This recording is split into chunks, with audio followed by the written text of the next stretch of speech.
Seorang peneliti etnobotani dari Pusat Penelitian Biologi Lembaga Ilmu Pengetahuan Indonesia atau LIPI, M. Fatih Royani, mengatakan jika Samida merupakan hutan buatan yang didirikan oleh Sri Baduga Maharaja atau yang lebih dikenal sebagai Prabu Siliwangi dan menjadi warisan abad ke-14 dari Kerajaan Pakuan Pajajaran.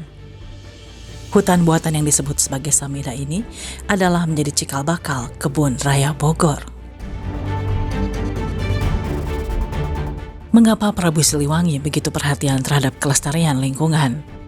Bagi kamu yang tertarik dengan isi video ini, silahkan simak vlog berikut.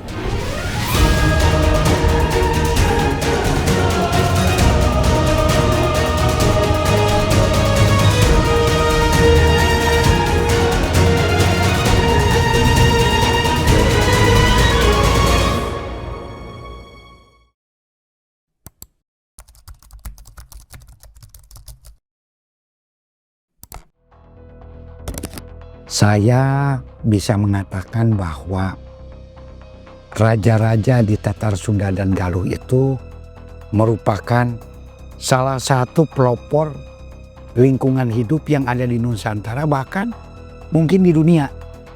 Dan ini ada bukti dan artefaknya.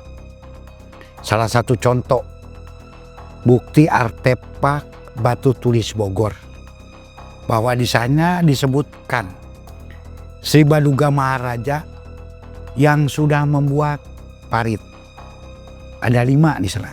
1 membuat parit, 2 membuat bugunungan, 3 membuat hutan Samida, 4 membuat Talaga Warna, 5 membuat jalan Ngabalei dari batu.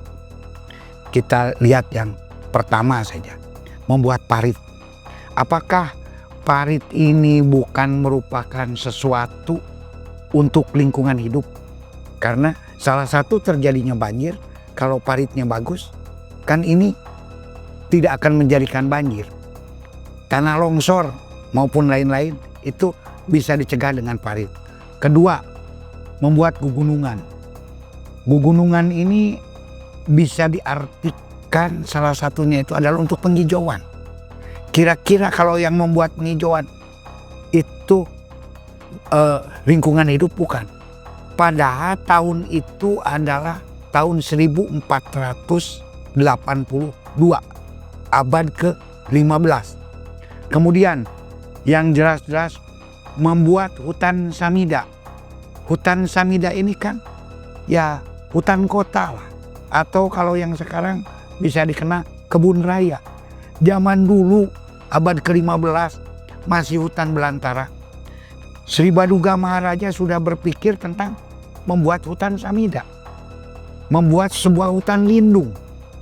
Kemudian membuat Talaga Rena. Danau-danau penampungan. Ini pun juga kan untuk menanggulangi bencana alam. Kalau terjadi banjir, kalau kita punya danau-danau seperti di Jakarta, mungkin tidak akan terjadi banjir. Dan yang terakhir, membuat jalan Ngabalei dari batu.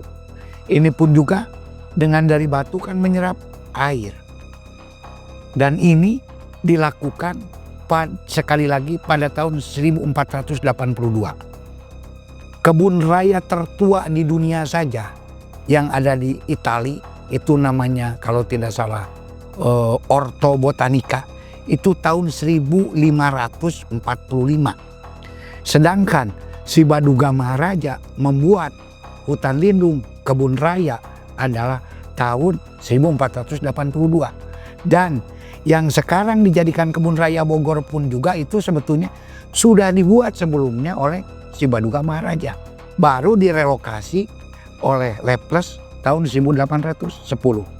Ini berbicara perlindungan lingkungan hidup, tentang tanaman, tentang gugunungan. Dikutip dari buku Muhammad Suta Arga pada tahun 1966, dalam prasasti batu tulis Bogor disebutkan Sri Baduga membuat tanda peringatan gugunungan, mendirikan balai, membuat Samida, dan membuat Sanghyang Talaga Rena Mahawijaya. Dari kutipan ini bisa dikatakan bahwa Raja Kerajaan Pakuan Pajajaran merupakan seorang tokoh yang visioner. Sumber lain juga menyebutkan keberadaan Samida yang dibuat pada masa pemerintahan Prabu Siliwangi merupakan hutan tertentu yang kayu-kayunya diperuntukkan bagi upacara-upacara persembahan. Pada masa kerajaan Pajajaran, pelestarian lingkungan dilakukan dengan cara menanam jenis-jenis pohon yang dianggap penting pada saat itu, yakni untuk memenuhi ritual tradisi. Hutan buatan yang sekarang menjadi Kebun Raya Bogor menjadi kebun botani terbaik ke-6 di dunia dan terbaik pertama di Asia Tenggara.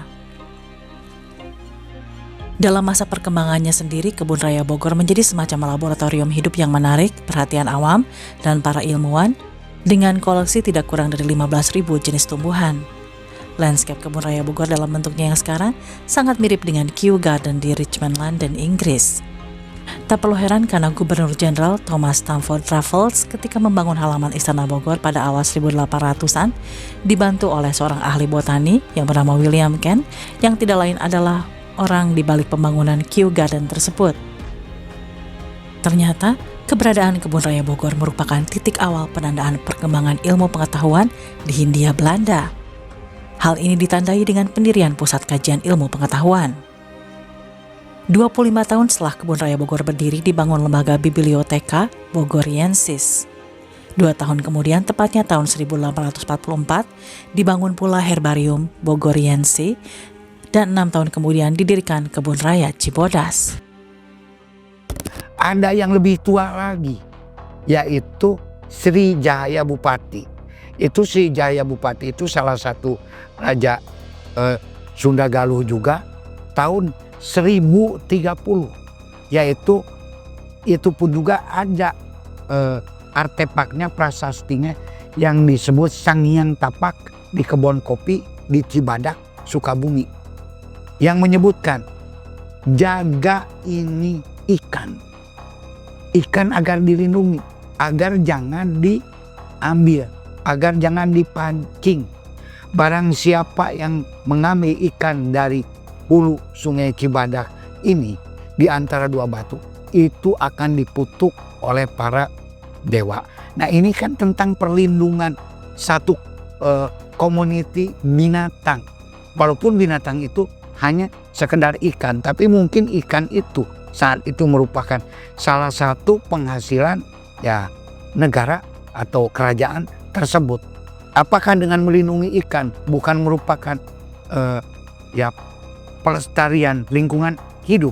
Nah, sehingga di sini ini 1030 loh, abad ke-11. Satu abad ke-11 si Jaya Bupati, satu lagi abad ke-15. Nah, sekarang seandainya ada misalkan artefak yang betul-betul bisa dipertanggungjawabkan yang menyangkut lingkungan hidup baik di Nusantara maupun di dunia, yang mana? Sehingga di sini saya ya berani mengatakan bahwa salah satu pelopor pelestarian lingkungan hidup baik di Nusantara maupun di dunia adalah satu Sri Baduga Maharaja alias Prabu Siliwangi tahun 1482, satu lagi Sri Jaya Bupati tahun 1030. Dua orang raja ini merupakan pelopor pelestari lingkungan.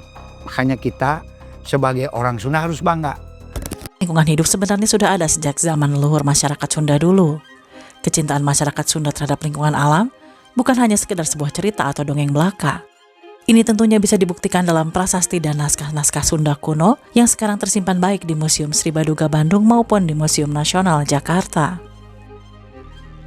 Cuplikan dari beberapa naskah tersebut yang bisa kita temukan, misalnya tercantum dalam naskah Amanat Galunggung abad 15 yang berbunyi agar menjaga kabuyutan dan alam lingkungan karena banyak tumbuh-tumbuhan di sana.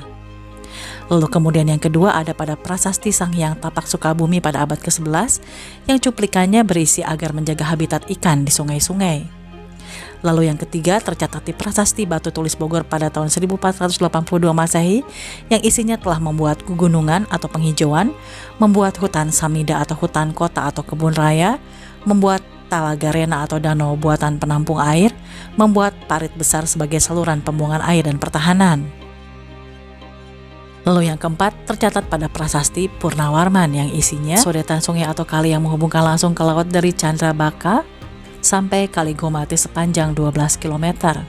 Komitmen masyarakat adat yang ada di Tatar Sunda seperti misalnya kampung-kampung adat semisal Baduy, Kampung Naga, Kampung Dukuh, Kampung Kute, Kampung Ciptagela dan lain-lain berkomitmen keras untuk tetap menjaga alam dan lingkungan dengan tetap melestarikan hutan larangan dan hutan yang saat ini masih terpelihara dengan utuh. Dan ini pun juga ada bukti-bukti yang lain. Misalkan masyarakat Baduy. Sekarang masyarakat Baduy ini, terutama Baduy dalam, bukan menolak agama yang baru, tetapi dia mengatakan kami menganut agama Adam karena kami punya tugas untuk menjaga alam. Siapa lagi yang akan menjaga alam kalau bukan kami? Karena kami ditugaskan oleh Nabi Adam untuk menjaga alam. Kemudian juga kita ketahui bersama tentang menjaga alam ini ternyata sudah menjadi tradisi di lingkungan masyarakat adat. Tradisinya itu apa? Di lingkungan masyarakat adat selalu ada yang disebut hutan larangan. Hutan larangan itu ada hutan jangankan ditebang, jangankan diambil, masuk saja kita harus punya izin. Belum lagi hutan tutupan, itu lebih daripada hutan larangan. Artinya di sini kenapa? Bahwa hutan itu harus dilindungi dalam area-area tertentu. Dan kalau kita lihat saja nama-nama kerajaan di Sunda pun juga, ini kerajaan itu namanya itu kadang-kadang bernama dari pohon atau dari ya sebangsa tumbuh-tumbuhan seperti pakuan. Pakuan ini kan pohon paku. Pakuan Pajajaran. Ini pohon paku ini merupakan salah satu ya pohon tertua di dunia yang ditemukan katanya sekitar 400.000 tahun yang lalu. Kemudian Tarumanagara. Tarumanagara juga kan dari pohon tarum. Tarum ini kan sebuah pohon kayu yang berwarna agak ke daunnya itu kalau dijadikan bahan pewarna bisa ke biru-biruan. Kemudian Salakanagara juga. Ada yang mengatakan Salakanagara itu sendiri sebagai perak. Tapi ada juga yang mengatakan Salakanagara juga buah salak, pohon salak. Nah di sini bahwa ya kerajaan-kerajaan masyarakat Jawa Barat ini dari dulu adalah dekat dengan alam.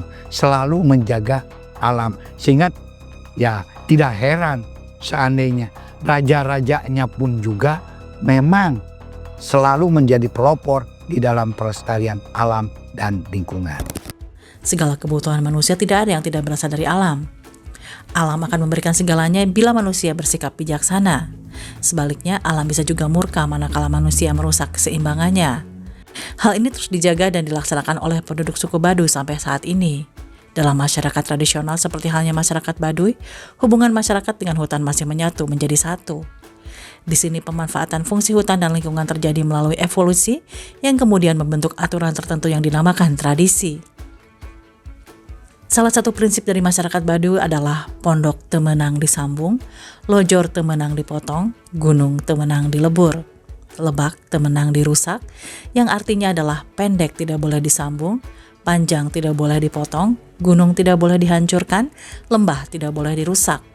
Maksud semua itu adalah lingkungan alam tidak boleh dirusak, tata guna lahan tidak dapat dialihfungsikan untuk kepentingan ekonomi. Kawasan yang berfungsi sebagai kawasan perlindungan seperti hutan titipan, hutan lindungan lembur harus tetap dipertahankan keberadaannya.